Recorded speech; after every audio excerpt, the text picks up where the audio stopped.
Police के द्वारा मधुबनी के रहने वाले मौलाना का पिटाई के बाद का जो वीडियो है इन दिनों सोशल मीडिया प्लेटफॉर्म पे काफी तेजी से वायरल भी हो रहे हैं और कई तरह से राजनीतिक दल के जो पार्टी के लोग हैं मौलाना के पास जाकर के उनसे मिले भी। इसी बीच बता दें कि सिवान के युवा चर्चित चेहरा मोहम्मद कैफ उर्फ बंटी, जो पूर्व में रघुनाथपुर विधानसभा का वो प्रत्याशी भी हैं, वो जाकर के मधुबनी में मौलाना से मिले, उनका हाल चाल जाना और इसी बीच उन्होंने तीखा वार करते हुए ये बयान दिया है खुद वो लाइव आकर के कि हमारे कौमी के साथ अगर किसी भी प्रकार का दुर्व्यवहार अगर किया जाता है तो हम लोग बर्दाश्त करने वाले नहीं हैं।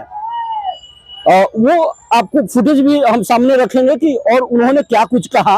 लेकिन उसके पहले बता दें कि जब प्रशासन बर्बरता तरीके से पीट रही थी मौलाना को, तो मौलाना बार बार गुहार भी लगा रहे थे कि हमें छोड़ दीजिए, हमें छोड़ दीजिए। लेकिन उसके बावजूद का जो खबर है काफी इन दिनों चर्चा का विषय बना हुआ है पूरी तरह से। प्रतिपक्ष नेता तेजस्वी प्रसाद यादव भी मौलाना से मिले, कई तरह से लोग लगातार मिल रहे हैं और इंसाफ की बातें लगातार हो रही है। चलिए मोहम्मद कैफ उर्फ बंटी जाकर के मधुबनी में मिलने के बाद से और क्या कुछ उन्होंने कहा, सीधे ले चलते हैं और सुनते हैं। देखिए एक रिपोर्ट।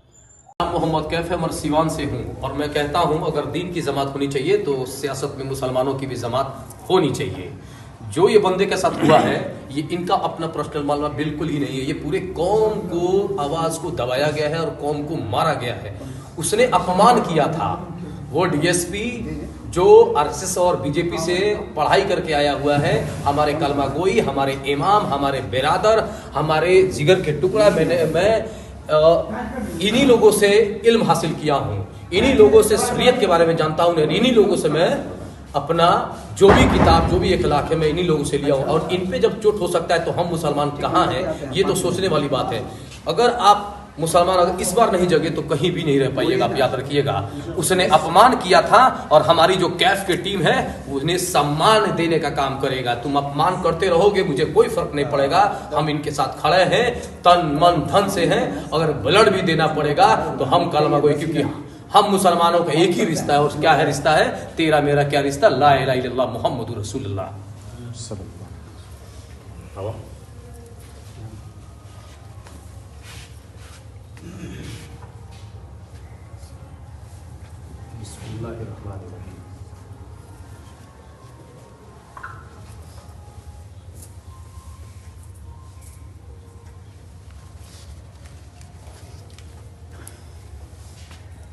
ये छोटे भाई की तरफ से छोटा सा आपसे इतना ही मिलने के लिए हमारी दिल खुश हो गई कि आप ये मत समझिएगा कि आप अकेले हैं। आपके साथ ये सारे कलमा गोई हैं, ईमान वाले हैं और मजबूती के साथ खड़े हैं। क्योंकि ये चोट फिरोज साहब का है ही नहीं, ये चोट पूरे कौम को है, पूरे मुसलमानों का है। जिस तरीके से, क्योंकि अगर वो चोट देता तो आपका दाढ़ी बिल्कुल ही नहीं घिसता, आपका टोपी नहीं उतारता और आपका प्राइवेट पार्ट पर नहीं मारता।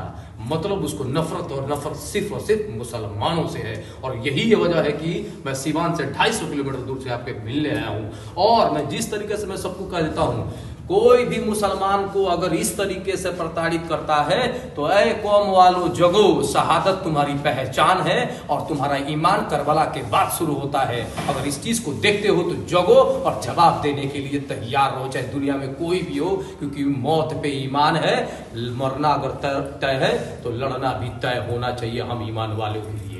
इसीलिए मैं यहाँ पहुंचा हूँ, मैं भाई के पास पहुंचा हूँ और मैं यकीनन कहता हूँ कि मैं दिल से इनको प्यार करता हूँ, इसीलिए आया हूँ। मेरी भी तबीयत ठीक नहीं है लेकिन मुझे कोई फर्क नहीं पड़ता हो, क्योंकि इनके दर्द से आगे मेरा तबीयत बेकार है। और मैं इतनी जज्बात में हूँ कि मैं इनको देखता हूँ तो मुझे अपना भाई याद आता है कि मेरा ना कोई भाई है, ना मेरा कोई अब मेरा फादर भी इंतकाल कर चुके हैं, लेकिन ये फीलिंग हो रहा है कि ये मैं इनको इसलिए आया हूं कि ये उस्ताद हैं। ये किस चीज़ के उस्ताद हैं? इमाम के उस्ताद हैं, शरीयत के उस्ताद हैं।